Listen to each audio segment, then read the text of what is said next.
Hi, I'm Todd Downs, author of Bicycling Magazine's Guide to Complete Bicycle Maintenance and Repair. Today we're going to learn how to adjust a rear derailleur. The tools that you'll need to adjust most rear derailleurs are a 5mm hex key and a flat-bladed screwdriver. To start with,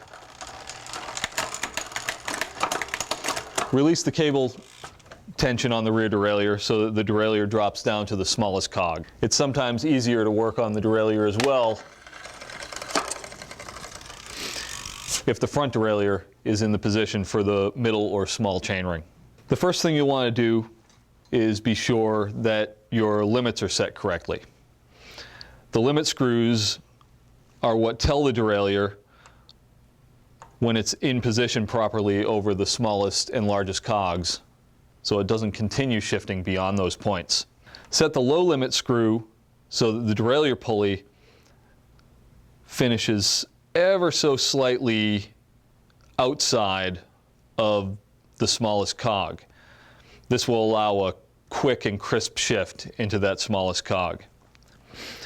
Then if you pedal gently, push the derailleur by hand up to the large cog position, you can set the limit for the large cog, known as the low limit screw, in the same manner. This one you want to set a little bit more strictly though, so that the pulley is directly in line with the large cog, preventing your chain from being thrown into your spokes by an overshift. Once your limits are correctly set, you want to use a 5mm hex key to be sure that your cable tension is set correctly. Thread your barrel adjuster all the way in, then back it off about one full turn so that you have a certain amount of adjustment in both directions if you need it. Loosen the cable anchor bolt and pull the cable taut just with as much tension as you can put on it with your fingers.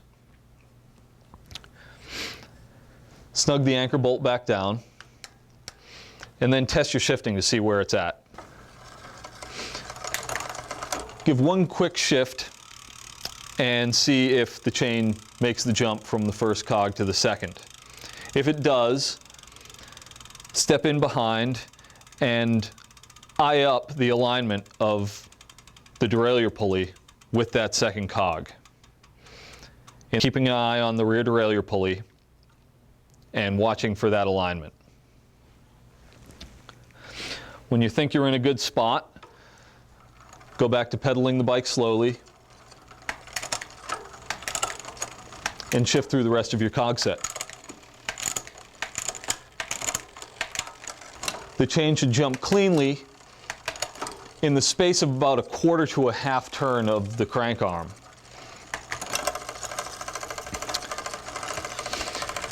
You can also test the shifting in both the large and small chainring positions to make sure that it's shifting well through your entire gear range.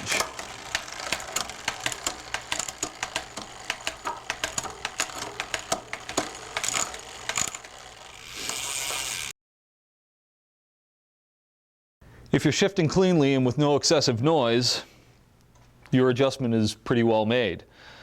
One other thing that you would want to check is your B angle or B tension adjustment on the rear derailleur.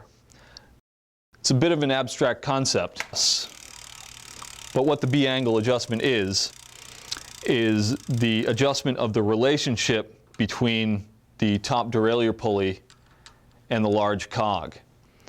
You want to keep this gap as tight as you possibly can without being so close that it makes noise or limits the movement of the chain in between the two. The B adjustment screw allows you to change that relationship incrementally. For Shimano derailleurs, you want the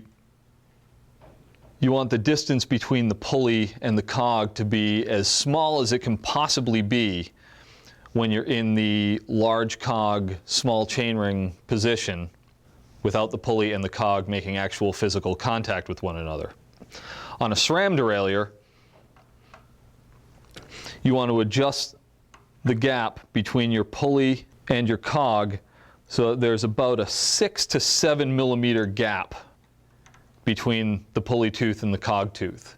It can be tough to judge by eye, but if you think about it in terms of a pencil eraser, and if you can fit that in between the pulley tooth and the cog tooth, imagining that the chain's not there, then your gap is about set right. I'm Todd Downs for Bicycling Magazine, and that's how to adjust a rear derailleur.